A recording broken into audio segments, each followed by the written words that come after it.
La situation est très critique et très grave du côté de Kiev que ce que l'on ne croyait. Mesdames et messieurs, l'heure est grave en Ukraine. Ah oui, on nous parle des pluies de missiles Iskander qui ont fait la chose avec des drones. Alors, nous on croyait seulement que c'était des missiles. Mais il s'agit des missiles et des Iskander que la Russie a versés sur la capitale ukrainienne, du côté aussi de Zaporizhzhia. Alors, ça s'est passé en deux phases. La première phase de missiles et de drones aux environs de 6 heures. La deuxième phase a poursuivi après que ceux-là sont partis. Donc, vers les 7h, 8h. Vous comprenez, donc deux phases, jusqu'à ce que l'Ukraine était obligée de dépêcher des avions de combat pour pouvoir essayer de déjouer ces missiles et des drones. Mais, mesdames et messieurs, vous savez, il n'y a rien qui peut empêcher aux frappes russes d'atteindre leurs objectifs. Et lorsque nous voyons M. Sullivan, le conseiller de Biden qui s'est prononcé hier, en disant qu'ils ont tout apporté à l'Ukraine, ça a amorcé la donne, ça a anéanti ceci, cela, mais tel n'est pas le cas. Ça n'a rien fait en fait, parce que les réalités sont là, les dégâts, comme vous voyez en image, je publie les images, les dégâts sont énormissimes. Vous comprenez? L'aide américaine et otanienne n'a rien servi en fait, ça ne sert à rien. Alors, le ministre des Affaires ukrainien, M. Andrei Sybiga, s'est prononcé par rapport à la gravité de cette situation du côté de Kiev. Ah oui, ça fait couler assez d'encre. Il a été obligé de sortir de son silence pour dénoncer, pour dire ce qui s'est réellement passé. Mesdames et messieurs, permettez-moi de vous donner ces multiples déclarations du ministère ukrainien des Affaires étrangères, M. Andrei Sybiha. Alors, qu'est-ce qu'il nous dit? Qu'est-ce qu'il relaie à la communauté nationale et internationale? Vous savez, lorsque ces gens sortent, ce n'est pas pour s'adresser au peuple. C'est pour, en fait, s'adresser à leur maître, à leur patron, pour dire que vous voyez ce que la Russie fait. Si vous ne venez pas, nous allons aller tous au repos éternel. Pardon, venez. En fait, c'est ça. Lorsque ces gens sortent, c'est pour appeler les alliés au secours, parce que l'heure est grave. Yoromagne, la Russie a mis la barre très haute, très très haute. Vous comprenez? Alors, avant d'entrer dans les multiples déclarations, mesdames et messieurs, sécurisez la vidéo au maximum. Oui, mettez beaucoup de j'aime, mettez les j'aime. Alors, n'oubliez pas que nous sommes dans une jet de communication, c'est très important de le savoir. Et rassurez-vous, ceux qui ne sont pas encore abonnés, abonnez-vous à nos vidéos sur nos pages, sur s'abonner sur YouTube là et suivre là sur Facebook.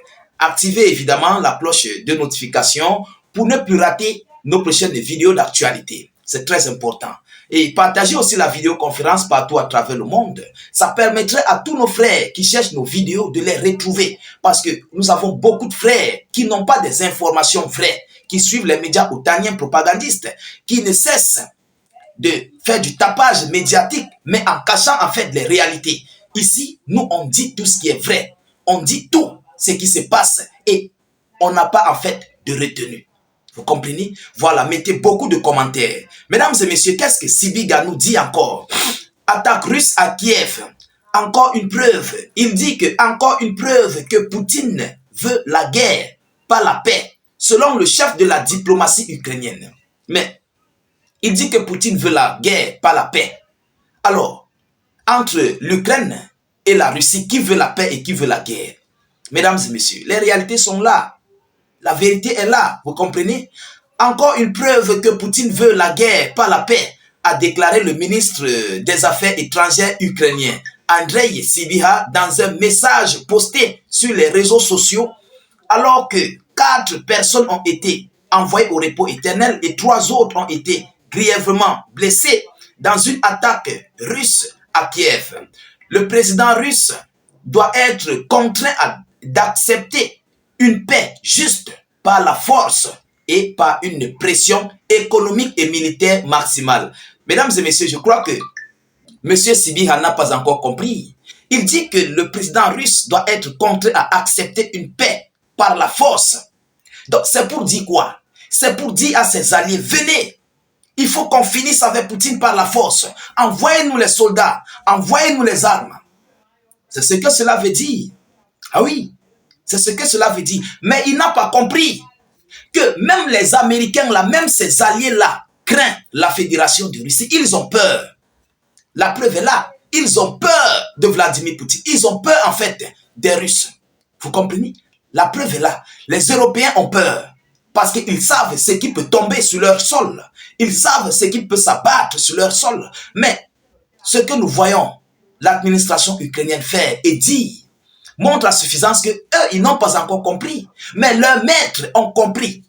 Oui, s'ils n'avaient pas compris, s'ils n'avaient pas peur de Poutine, ils auraient envoyé déjà des nucléaires sur le sol ukrainien. Mais ils ont peur de la gravité de la chose. Parce que Poutine va frapper. Et ils savent que Poutine est largement, la Russie est largement militarisée, que les États-Unis d'Amérique, que l'OTAN complet, que la Chine, que l'Inde, que l'Iran. Vous comprenez? Que la Corée du Nord et tous les autres. La Russie est au-dessus. Donc, déclencher un conflit avec la Russie, c'est de déclencher le chaos total dans ce monde. Ah oui, c'est ça, c'est ce que cela veut dire. Et ces gens ne veulent pas aller au repos éternel. Les maîtres de l'Ukraine ne veulent pas aller au repos éternel. Ils sont là pour leur business. Ils gèrent leur business. Ils veulent de l'argent. Les Américains, c'est le business. Ils vendent de l'argent, ils activent les conflits. Vous achetez des armes, ils vendent des armes, je vous l'ai dit. Ils vendent des armes, ils activent les conflits. Vous venez acheter des armes, vous leur donnez de l'argent. C'est ça, le busy. Mais Zelensky, comme il est, il n'a pas encore compris en fait. Alors, mesdames et messieurs, on va continuer. Il dit quoi? La capitale est fréquemment ciblée par des drones et des missiles russes. Mais les victimes sont rares dans la capitale fortement protégée par les systèmes de défense aérienne et mieux à même de repousser les attaques que partout ailleurs dans le pays. Il y a d'abord qui? Il y a encore quel Ukrainien à Kiev? Il y a encore qui à Kiev? Mais il n'y a plus d'Ukrainiens à Kiev. Comment tu veux des repos éternels en disant que non, les systèmes aériens repoussent? Ils ne repoussent rien en fait. Il n'y a plus les Ukrainiens à Kiev. Tous ont fui le pays. La plupart sont allés au repos éternel. Tous se sont évadés, ils se sont immigrés. Ah oui, il n'y a plus personne. Donc il faut arrêter de dire il n'y a pas ceci, cela. Mesdames et messieurs, on va continuer. L'armée de l'air ukrainienne a déclaré de son côté avoir abattu 2 missiles balistiques Iskander ainsi que 24 drones d'attaque. 2 missiles balistiques ont été abattus. 24 drones d'attaque ont été aussi abattus.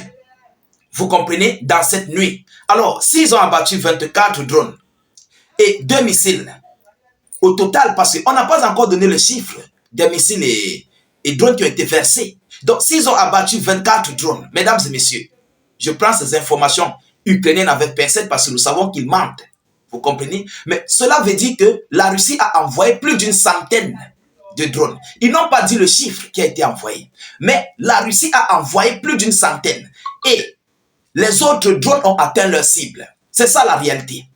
C'est pourquoi j'ai dit la situation est très gravissime que ce que l'on ne croyait, que ce que l'on ne pensait. Parce que s'ils ont détruit 2 missiles Iskander que tout le monde connaît, s'ils ont pu détruire ça, alors la Russie a lancé combien de Iskander? C'est plus d'une trentaine. Et oui, et tous ont atteint leur cible. Il faut qu'on se dise la vérité. Mais ce qui est sûr, le chiffre réel sortira. Mesdames et messieurs, on va continuer pour cette actualité. Alors, les missiles abattus sont tombés sur le rayon central Shevchenski à Kiev, endommageant un bâtiment industriel, un passage menant au métro, ainsi que des immeubles résidentiels, selon la même source. Ajoute que l'approvisionnement en eau locale avait été temporairement touché. Les défenses aériennes ont été actives dans la capitale toute la nuit, a déclaré de son côté le maire de la ville dans une information publiée sur les réseaux sociaux. Voilà ce qu'on nous dit. Donc, à l'heure actuelle, il n'y a pas d'eau à Kiev. Oui, l'eau coule au sol. Et on nous dit même d'ailleurs que ces eaux ont été infectées. Donc, à l'heure où je vous parle, l'état d'urgence a été déclaré au sein de la capitale ukrainienne, en eau. en eau parce que j'ai reçu des vidéos. L'eau coule partout dans les, voilà, dans les ruelles. Ça fait des inondations. Mesdames, Mesdemoiselles et Messieurs, l'heure est grave. Ah oui, la Russie a fait très fort et c'est comme je vous ai dit que la situation du côté de Kiev est très gravissime. Alors, nous continuons de suivre cette actualité le plus près que possible. Nous ne manquerons pas de vous tenir informés de la suite de ces hostilités et nous continuons d'attendre les différentes déclarations des multiples dirigeants russes et ukrainiens et aussi des alliés de Zelensky, de l'OTAN et des États-Unis d'Amérique. De votre côté, continuez de rester serein, partagez la vidéoconférence au maximum, mettez-la partout à travers le monde, versez beaucoup de commentaires, voilà, mettez beaucoup de commentaires, même si vous n'avez rien à écrire, vous pouvez faire des cœurs, des étoiles en commentaire, et aussi, mettez suffisamment de j'aime, mettez beaucoup de j'aime, ça sécurise la vidéoconférence en question. Voilà, continuez d'activer la cloche, je vous en prie. Je vous reviens tout à l'heure pour une prochaine série d'actualités. Soyez encore salués une fois de plus. Ciao, ciao.